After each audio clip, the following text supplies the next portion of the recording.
Okay, let's start now. So welcome to this second Think Shop in my series Masterminds of Global Social Science Thinking, I think I called it. And the new title I gave to this meeting today is How to Reject Criticism of Capitalism and Create a View on the State that is executive power as a hope for the victims of capitalism. That's a little bit a polemic headline, but of course, it's the intention of my presentation to prove that this is not only a bad opinion about this famous economist, but that it is what he is really doing. Before I start to discuss his theory, arguing about inequality and what the reasons for inequalities are, I want to give you a short overview over this Think Shop series and also about the purpose of this. The purpose of this series, Masterminds, is to question the leading theories of the leading intellectuals for the creation of theories by other intellectuals. As you know, the way of arguing in the social sciences is, if you have any position about any topic, the way you argue about what you are saying, the way you are phrasing any arguments for what you want to say, is to quote another theory. So whatever you say is, if you will have experienced that if you write your PhD or master or whatever, and you say, I have the following theory about this and this, you will be told you have to argue for that. You have to substantiate that with an argument. And an argument in these social sciences, in these disciplinary social sciences, is a quotation from another social scientist, from an existing theory. Inevitably, the effect of this way of arguing, of this way of theorizing, proving your arguments by quoting the theory of somebody else, gives certain theories the position to be considered as unquestionable arguments for theories. So you have, for this very reason, even what is called a citation index, in which it is documented how much theorists, thinkers are quoted. And it is then very easy to find out who are the most influential thinkers in this world. They are those who are mostly quoted. And if quoting somebody is an argument for a thought, then it is, of course, very important to reflect on those people who are at the top level of this citation index. This is why my Think Shop, this series, Masterminds, is reflecting on those thinkers, theorists, who are standing on the top of this international citation index. Stiglitz is one of those who is at the top. I cannot tell you on which position he is there, but among the economists, of course, he is at the absolutely top position. And that he is also at a top position can be also documented by the fact that he is not a nobody, but he is somebody who was rewarded for his work with the Nobel Prize. So he's a Nobel Prize winner. So far, I have done 2 other Mastermind think shops. The first one was about Sanjay Seth. That was a little bit kind of exception, because he suddenly published a book called Beyond Reason. Sorry, Beyond Reason. I was about to say Beyond Arguing, but it was called Beyond Reason. And in this book, he is advocating the epistemologies of decolonial thinking. And since I was so much working about decolonial thinking during that time, that was last year, his book appeared and was an important contribution to the epistemologies of decolonial thinking, expressed in the sentence Beyond Reason, that I thought I should quickly make a Mastermind think shop about that. And I did that. I don't remember when, but you can find it on my website. There's the first. But in my list he is number 9. But I'll just show you this list right away. In my list, number 1 was Bourdieu. You know, certainly one of the most famous sociologists. And I discussed his very famous article, The Forms of Capital, in which he advocates that capital should be considered as a much broader concept than only related to economic issues. Not only capital should be called capital, but also social relations. And to say my findings about this theory of Bourdieu, what he is doing, but you can read that in the paper I posted, also published for that, that what he is doing is applying the rationality of capitalism also to any social relations people have among each other, including education, for example. Both Bourdieu as also Stiglitz are considered as left people. And the reason why they are so famous as left people is that most of the people who are quoted and appear in this citation index, therefore at the top of this index, are people who are quoted by all sorts of people from all over the world, not so much in Europe, I must say. They are also quoted in Europe, but they are much more quoted also, especially by intellectuals from what they themselves call the global south. So these theorists are therefore very influential in those parts of the world where critical thinkers think about the world. And that's also another reason for me to discuss these theories, thanks to the influence they have on these intellectuals in the former colonized world.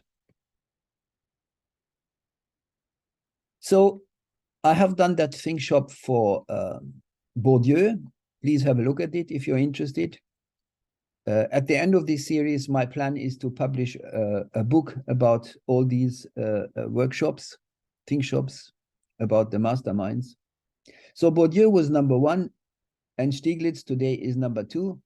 Then number 3 is Wallerstein with his book European Universalism. Then number 4 is Ulrich Beck with the Risk Society. Peter Gertz is number 5 with his contribution to the creation of the concept of culture, widely replacing the traditional anthropology.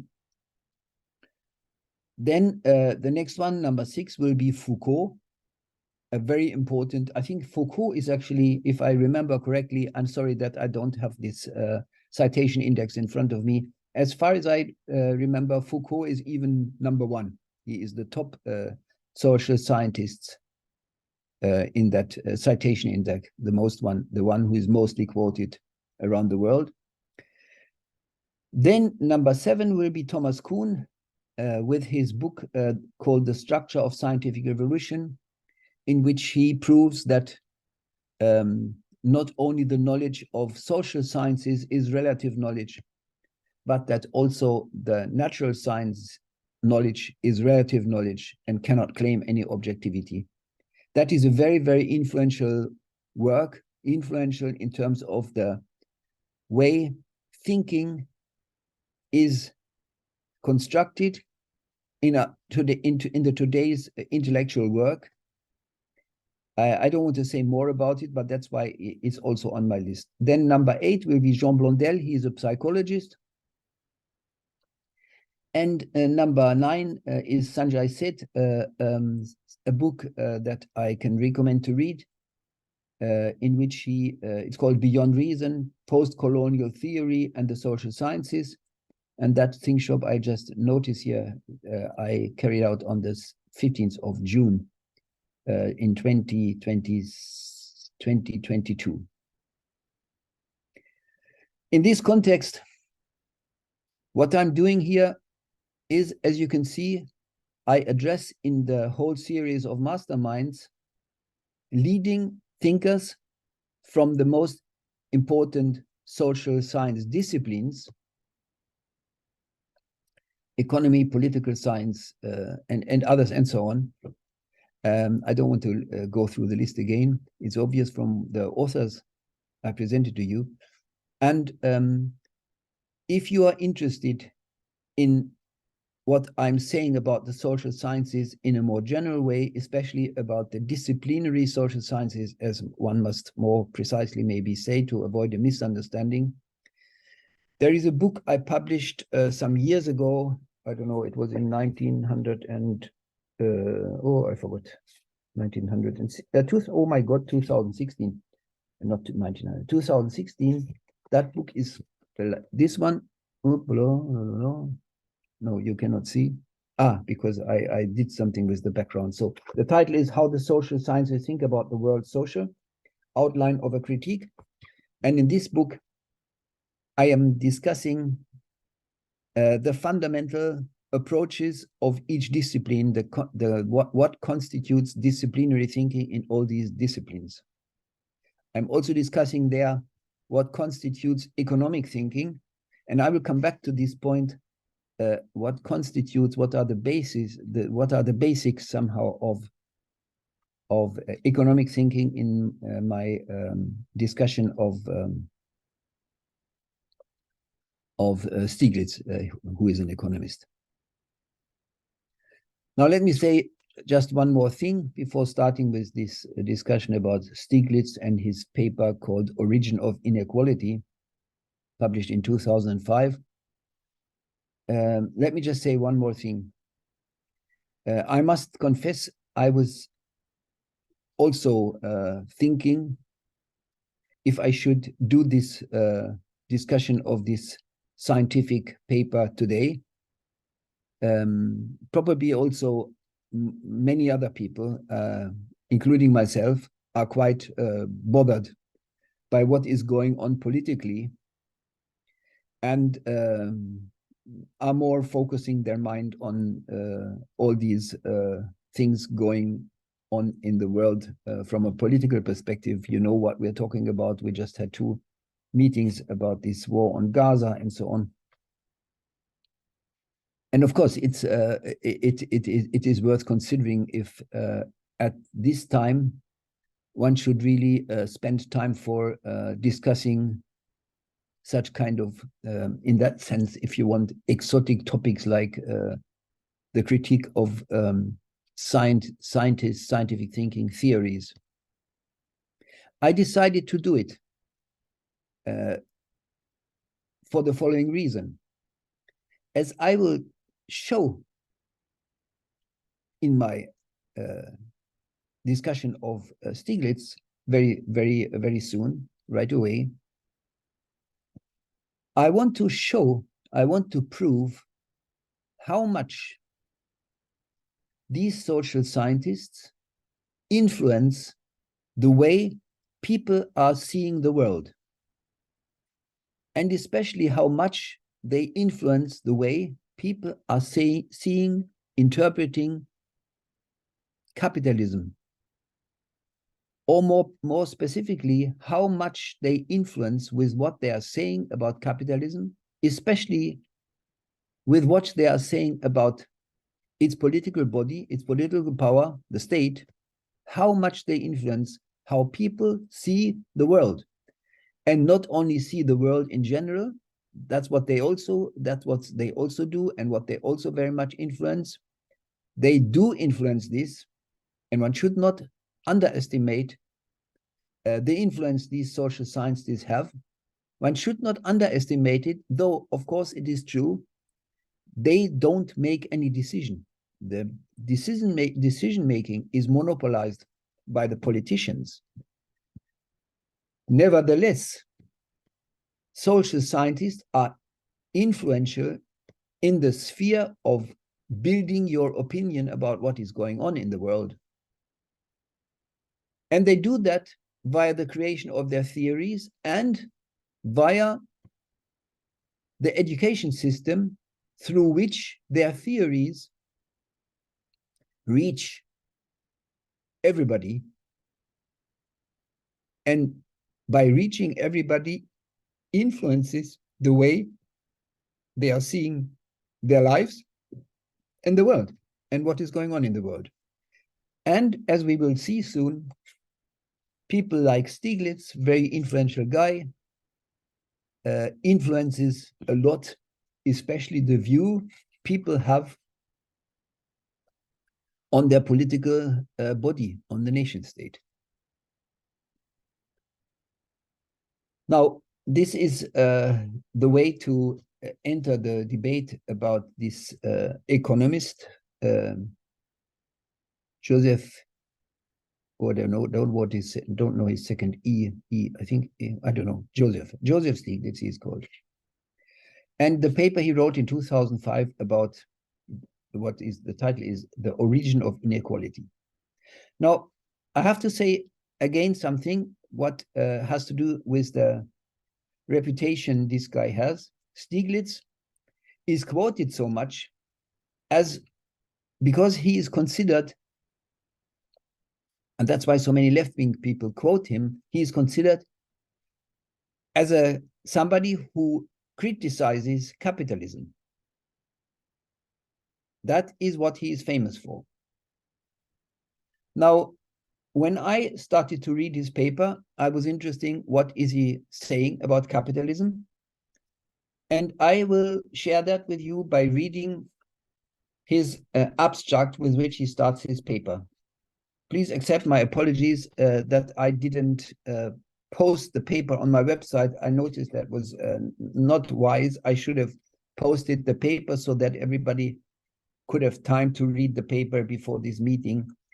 Since I haven't done that, which was, I just somehow was not a good idea not to do it. I just forgot to do it. I will read the quotations to which I refer carefully, and I will post the whole paper again after this meeting, so that you have the possibility to read it. But of course, you can also find it easily via the title on the internet. But I can post it on my website, of course.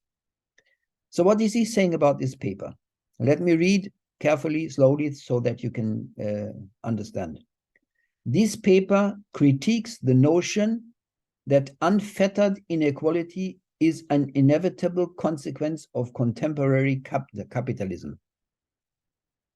If you don't know what unfettered means, I also had to look it up. It means somehow inequality that is not manipulated, stopped, intervened.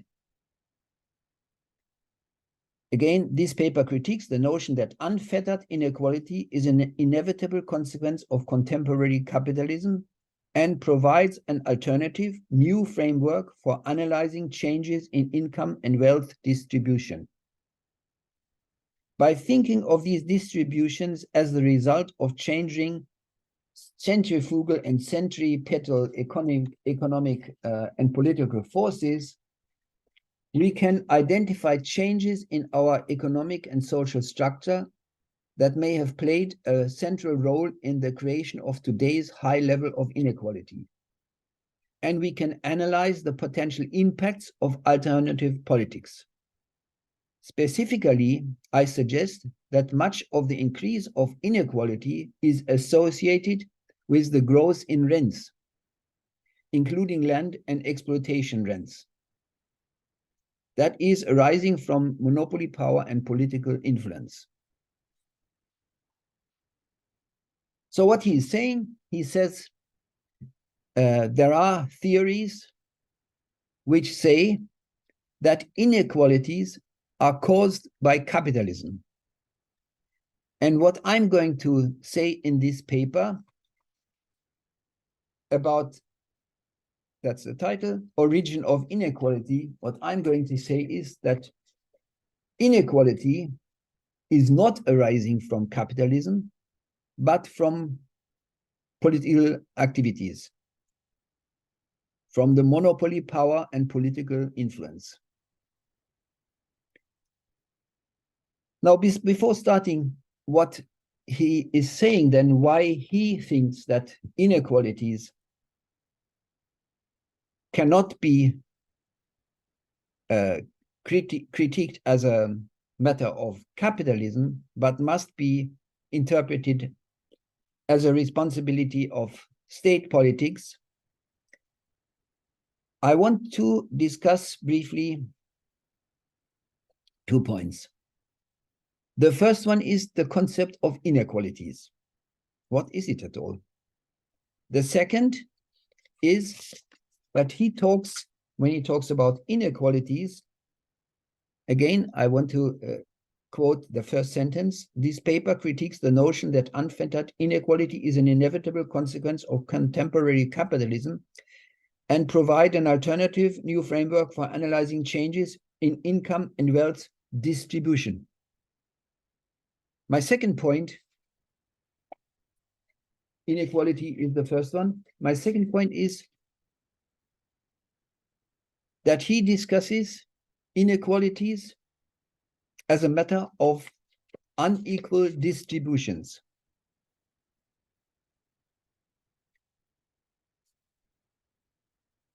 Inequalities. What is that? Inequalities is quite recent, well, let's say since some maybe 15, 20 years maximum, I would say. I must admit, I don't know who was the scientist who invented this notion of inequalities, but it is quite new. If you consider that social sciences are moving very slowly, and they do for certain reasons, inequalities is a new way to talk about poverty. And it is very worth to spend a moment on reflecting what inequalities means. Obviously, inequality is a negative term. Negative in the sense that it says there is no equality. That's what it means, inequalities. There is no equalities in the distribution of wealth, he calls that.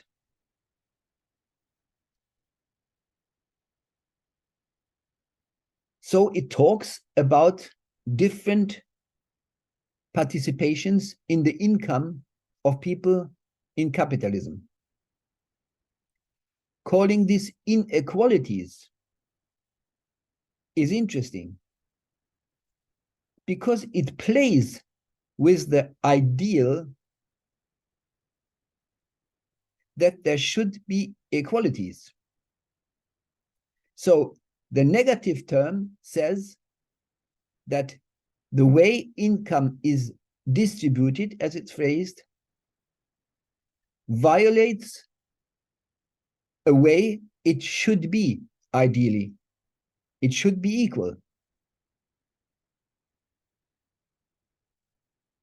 So it insinuates that it should be the intention of any economy, at least of the economy of capitalism he's talking about here, that there should be an equal participation in the wealth produced in capitalism.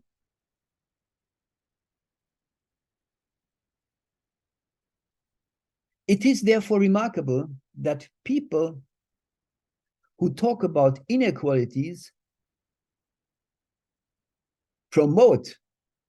play with this idea that there should be equalities and that poverty is only a deviation from the ideal that one should argue for and stand for. But if you then read through this text, as you will see later, as Stiglitz himself phrases it, this ideal is the only way to talk about inequality. It's only possible to talk about inequality if you assume that equality should be the ideal situation. Though these people who are playing with this ideal never advocate this ideal. As you can see at the example from Stiglitz, this strange word, but that might be only strange for me because I'm not a native English speaker. He calls it unfettered inequality. So though these guys all somehow make you believe that their ideal is equality, they always add an adjective with which they relativize this ideal.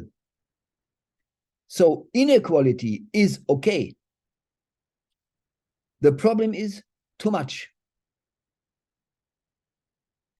In other words, since inequality is another way of talking about poverty, these guys talking about inequality play with the illusion you could get and you should get if you read the notion, this negative notion of inequality, that their view is equality. So that means the same income for everybody. But this is only a play.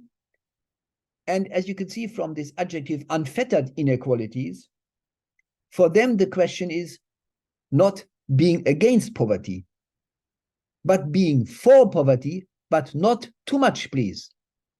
And of course, that raises the question, what is the criteria for too much? This is important to say because it is already this notion of inequality that articulates and circulates a view about capitalism that says capitalism is basically violating its original purpose, the equal income of the wealth it produces. But it only, as I said, plays with this illusion and becomes at the same time very realistic and says, no, of course not, Inequality, of course, might give the wrong impression that we talk about an equal distribution of the income, but what we want to say is there should be poverty, of course. And I will come to the point why they say of course, because they say that's the nature of any economy. You will see how he comes to that point.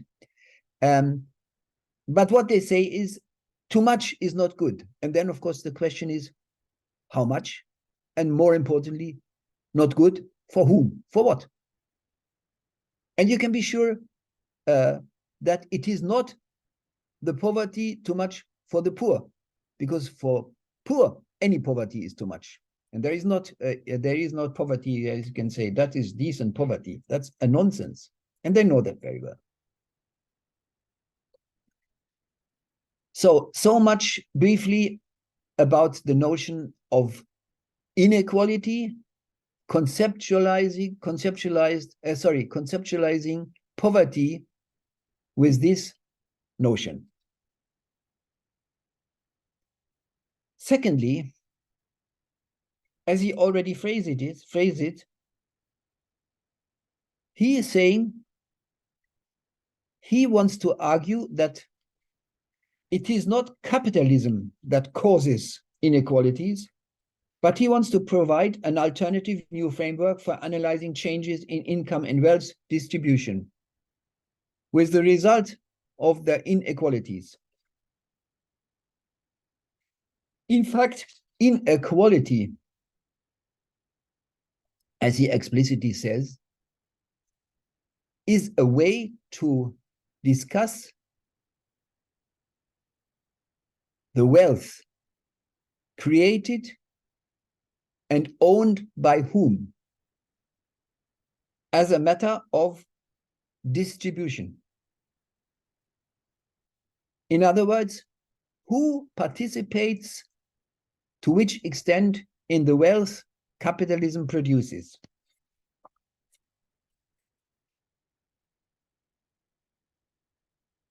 As he says, his paper is about a new framework for analyzing changes in income and wealth distribution. And this is already another term, another concept that is worth to spend some thought about. Is the wealth in capitalist societies unequally distributed? My view is this: there is no distribution. There is no distribution for the following reason. It is as simple as this. The wealth produced in these societies is owned by those who own the production means. Anything that is produced in any company, whatever kind of company it is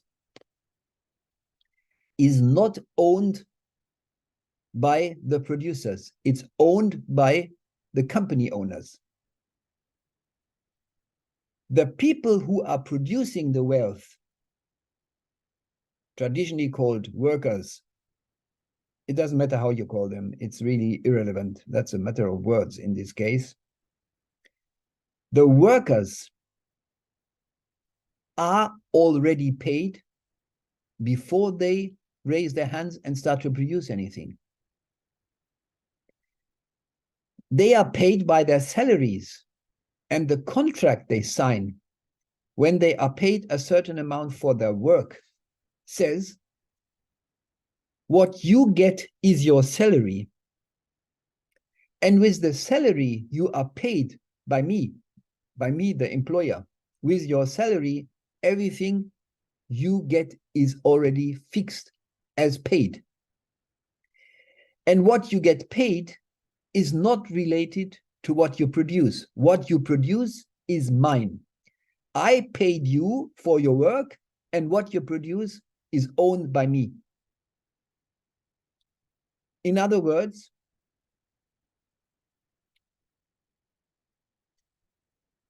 presenting this, the wealth people have, different kind of people have, was a matter of an unequal distribution,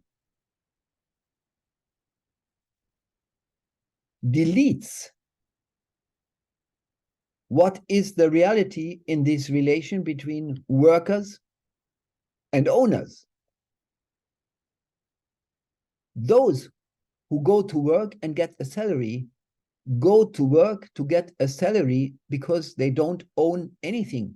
They own their car, they own their playground, they own their football, and they own their books and their food. But they don't own anything with which they could create any wealth.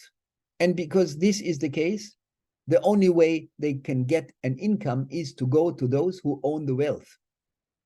And these guys say, welcome, that's nice to see you. I want to produce wealth, and you are employed by me. I pay you a certain amount of money, but to be clear about that, you produce my wealth. But for that production of wealth, I pay you a certain amount of money. That's your salary. But then what you produce is mine, not yours. In other words, the distribution that is mentioned here does not exist. That is a concept that is made up by economists, that there was a distribution. There is no distribution. With the differentiation between workers and owners of wealth, the distribution has already been done, and it has not been done as a matter of a distribution, who gets how much, but it has been done in a very fundamental way that one part gets nothing and the other part gets everything. Now, this has to be done in order to be able to start with the way Stiglitz is then constructing his argument, saying why it is not capitalism, but it's the state who is in charge and responsible for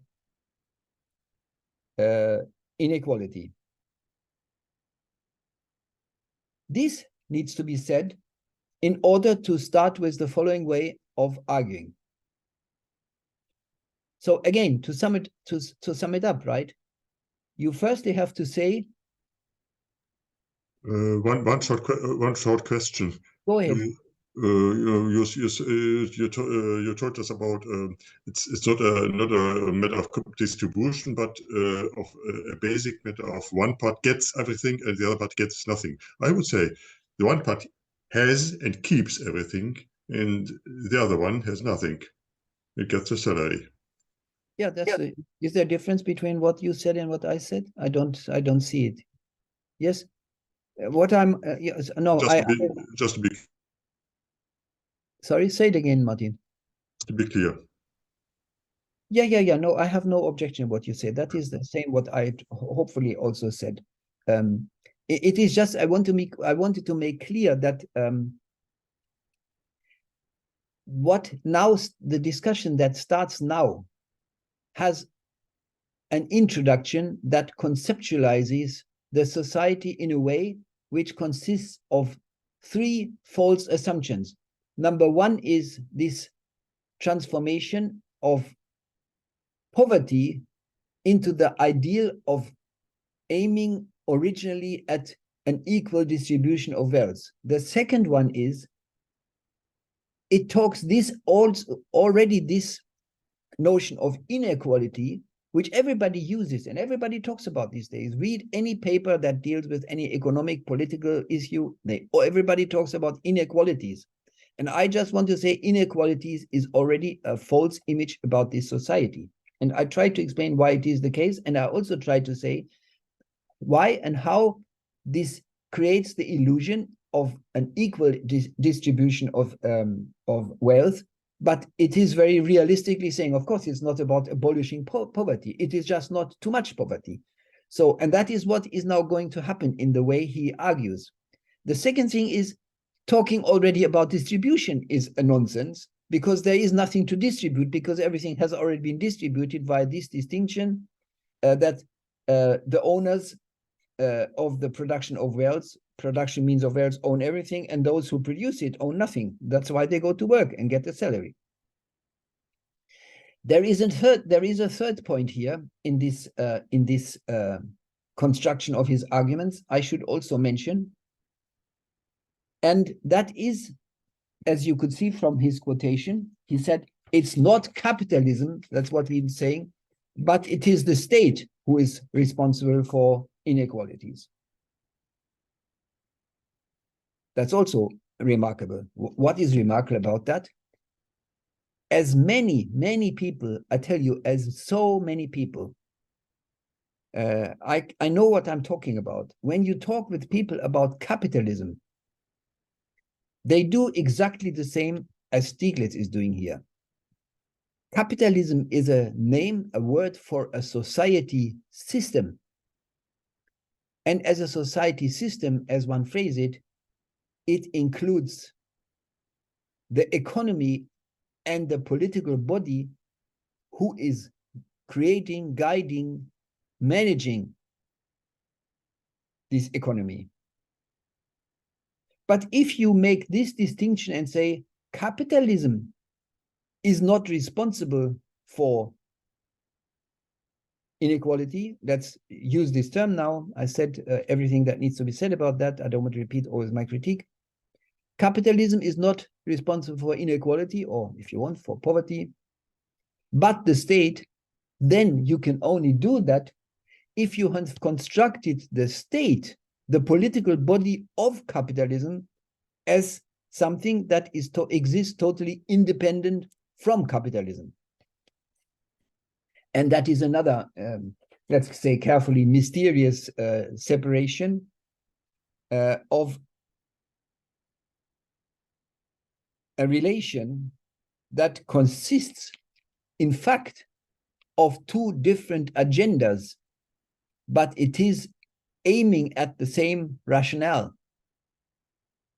But what he does, saying capitalism, this society system as a whole, for me is only the economy without the state, and the state is an entity that exists entirely independent of capitalism, then you have constructed a concept of state that has nothing to do with capitalism anymore. And only based on that, on this construction of a state, you can argue, and that is what he's going to do in the next, you can argue that if there is poverty created by the state, then it is not capitalism, because you have identified capitalism with the economy and you have excluded the state from this society system, capitalism. And by doing that, you can then argue if the state is also responsible for inequalities, that capitalism is not responsible for poverty. So let me just read another quotation to you and then make my short points. They are really very short, quite short, because the way he's arguing is just I don't know, it's just breathtaking. I don't want to say stupid because this is so discriminative, but I must admit somehow it's just shocking how somebody argues. So how is he arguing?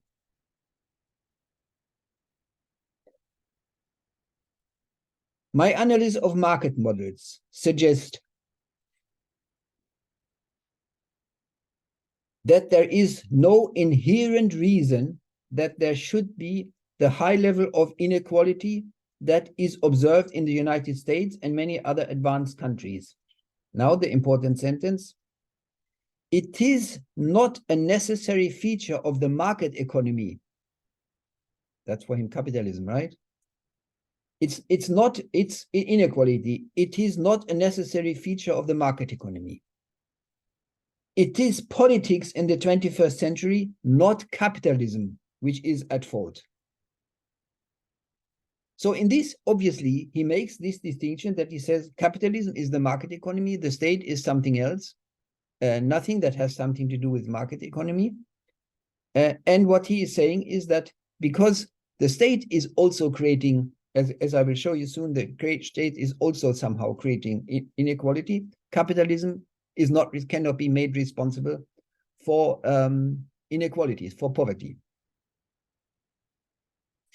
Now, let me just continue reading this quotation. Again, it is politics in the 21st century, not capitalism, which is at fault. Market and political forces have, of course, now that's interesting. Market and political forces have, of course, always been intertwined, especially in America, where our politics is so money-driven. Economic inequalities translate into political inequality. Interesting. So firstly, you say the political body has nothing to do with capitalism. And then you say, yeah, but of course they are intertwined. Could we please know how and what? But your whole argument that you say it is the political body who is in charge of capitalism and not the economy, as you say here, not capitalism, that denies any kind of intertwinedness, if that word exists. Only based on this division, making the state, the political body of capitalism, something that has nothing to do with capitalism, and this state then is doing also contribution to the creation of poverty, only then you can say, yes, but that's why the poverty created by capitalism cannot be blamed for the poverty. Now, already this is also a little bit crazy. I will come back to this point. Let me just continue reading this quotation. There is nevertheless considerable hope. For if the growth of inequality was largely the result of inexorable economic laws, if it was the case that it was done by the economy, public policy could do little more than lean against the wind. But if the growth of inequality is the result of a public policy, a change in those policies could lead to an economy with less inequality and even stranger growth. My goodness. What is this guy saying? Firstly,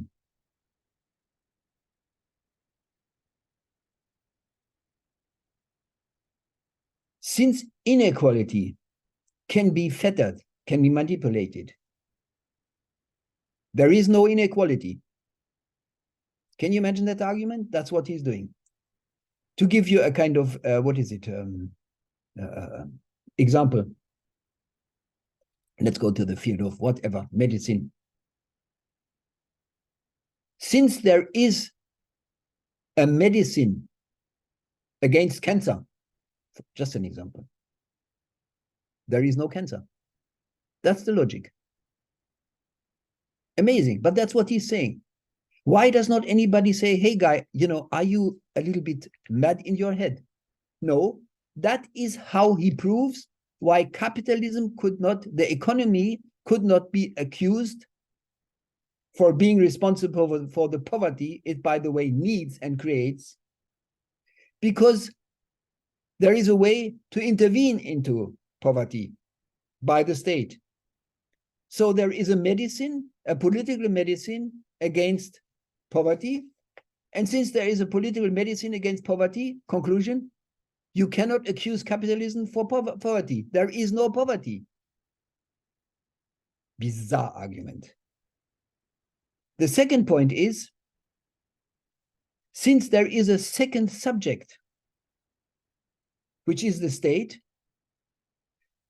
which is also responsible for creating inequalities, the economy cannot be critiqued for inequality. What kind of crazy logic is this?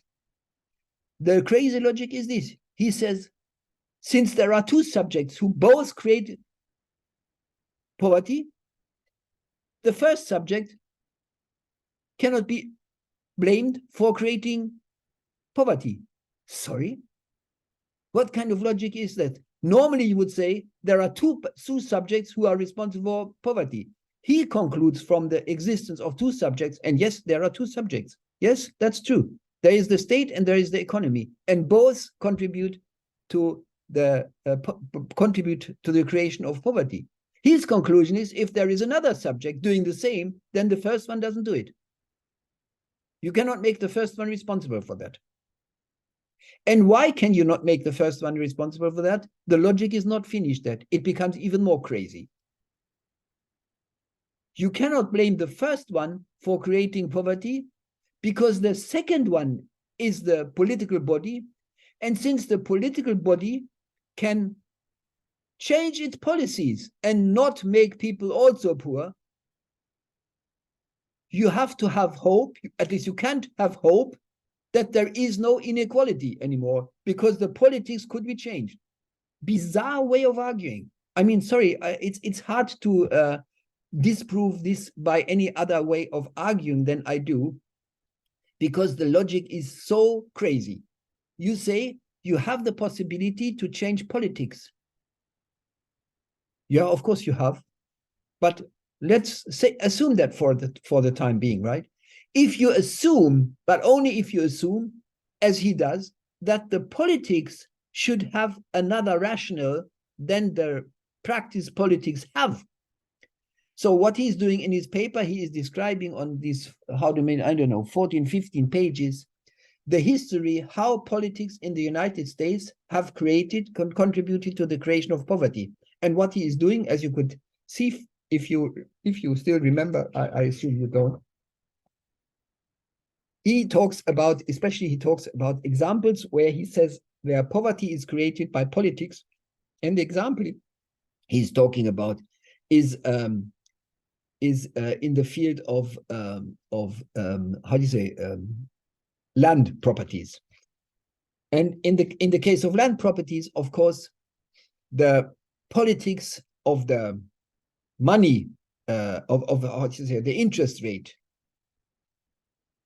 the politics of the Fed deciding about the interest rate for credits has a much influence on the worth of the land. So he's on the value of the land, on the value of the land. And that's why he's saying, look, in the case of land, there is no wealth created that could be owned, appropriated by the capitalists, though this is also nonsense because they get the value, but the value is only attributed to the land via politics of the state. That is correct. But that is how the state makes land a private property, and as a private property, it must create a profit. And if the state, in fact, influences the amount of profit you can make by the ownership of land, via the credit, via the interest rate, you have to pay for a credit on crediting your land. But to conclude from that example, that because politics have a major influence on the income, on the wealth you make via a property, you can conclude that that's why the rest of the economy, basically it's the industrial and financial capital, cannot be accused for creating poverty, because it is also done by somebody else, by the state, in the case of the section of the economy which is about the property of land. That is really a ridiculous, I can only say it's a ridiculous logic, because there is somebody else who creates poverty. Number one is not impossible. And worse than that, and that's my last point, his observation, if you can call that observation, let's call it observation, that the state is also responsible for the creation of poverty. He concludes, if that is the case, then you cannot blame the economy for creation poverty. So he is not only rejecting a critique of the economy by, let's say, any kind of critiques who say the economy is creating poverty, and he is referring here to this famous French economist Piketty, who published quite recently, I don't know, maybe something like 4, 5, 6, 7 years ago, a monstrous book consisting of, I don't know, 600 pages of statistics, in which he says, capitalism, the capital, is responsible for poverty.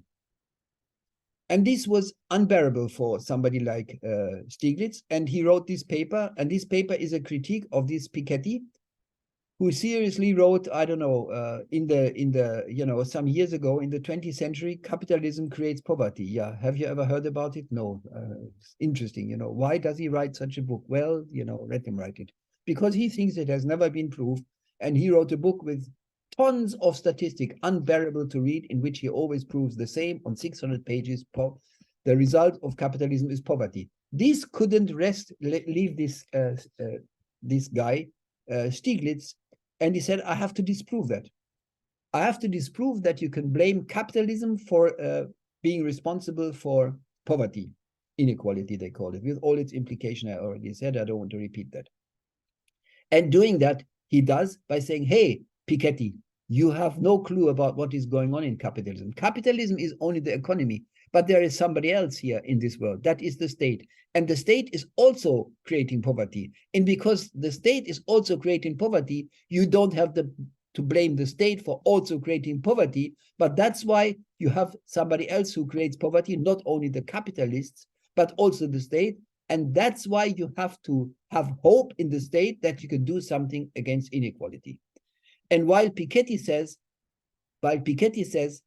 as long as there is capitalism, there is poverty, Stiglitz comes to the conclusion, since there is the state who also uses his power position to create poverty, the conclusion is very obvious. Then you can have hope in the state that he will manipulate the poverty to the better for the poor.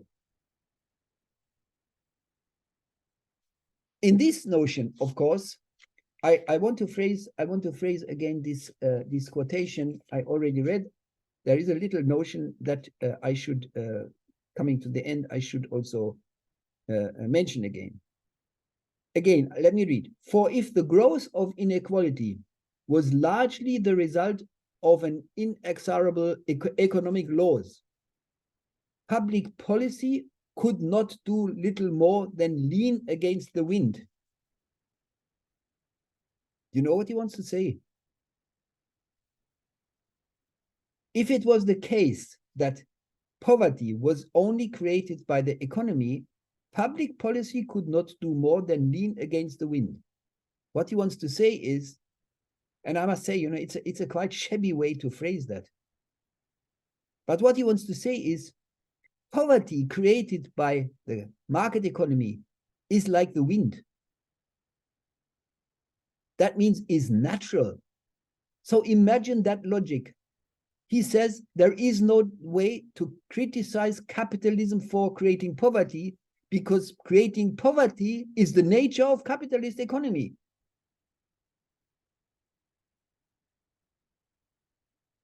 So there is no argument against that. Because for economists, capitalism is the only natural way to run an economy.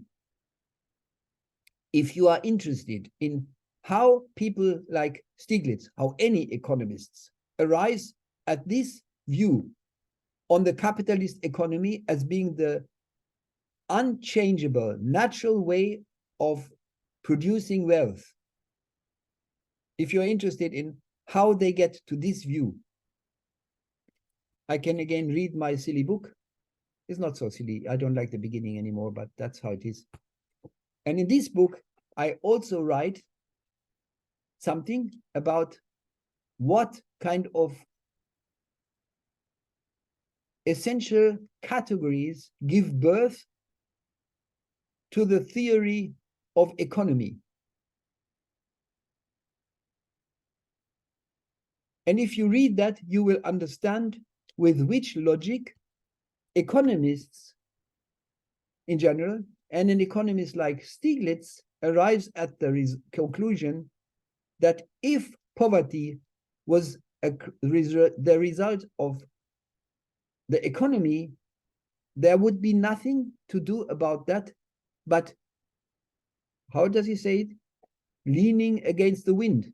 So you can, you know, the wind is there. You cannot do anything about it. You can lean against it, but you cannot do anything about poverty. And this argument, you cannot do anything about poverty, is his argument against the critique of this economy that it produces poverty. He says it's natural, and because it's natural, you cannot criticize it for it. Imagine that logic. A left economist quoted by people all over the world as somebody who is a critique of capitalism. Unbelievable. This guy is doing nothing else but justifying, firstly, and you see that is going to be the end of my presentation, justifying the necessity that capitalism, the capitalist economy, creates poverty. And he is now with this argument, because it is inevitable that it creates poverty, rejecting a critique of capitalism.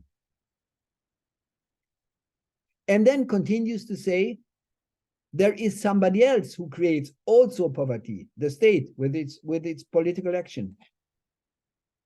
And as a conclusion from that there is another one who not only sets the frames, the political framework for the market economy, sets into practice all the rules and laws, etc., etc., etc., how the market economy works. This political body who makes the economy working as it's working, this economy which inevitably creates poverty as if it was its nature, cannot be criticized. And this political body which sets into practice this economy also creates poverty. And for this very reason, since it also creates poverty, this political body must be considered as what? Not as a companion of the economy, but as somebody into which we have to put our hope that inequalities could be minimized. Unbelievable. This guy is considered as a critique of criticism of, as a critique of capitalism. What he is, in fact, as I said at the very beginning, he is nothing else but a radical critique of the critique of capitalism, of the critiques of capitalism. That's what Stiglitz is. A disaster, really a disaster. I must say, you know, I admit, I put him on my agenda, and because I knew he was a admired person by all kind of critical people, you know, always quoted by all kind of people I always discussed with. And I said, oh, bloody hell, you know, I want to know what makes people be so fascinated about this guy. And I read it, and I shouldn't be shocked after what I knew about economists, but the way this guy is in particular arguing, using all the phraseology of capitalist critique, talking all the time about capitalism. By the way, very similar as Bourdieu, who is also considered as being a critique of capitalism. Reading this and the way he is somehow using all this kind of critical terminology, and then comes to the conclusion that not only the economy cannot be criticized for the poverty it creates because it's natural, and the state cannot be created for the poverty it creates because it could also change it, and that's why it must be the institution into which people who are the victims of this system should put their hope if they have anything against poverty. This is really disgusting, I must say. Okay, thank you. That's all I wanted to say. Please please make your comments or whatever you want to do. Thank you. I turn off the video at this stage, if you agree, because so far I can still post it, but if you say anything, I cannot post it anymore. So sorry. Okay.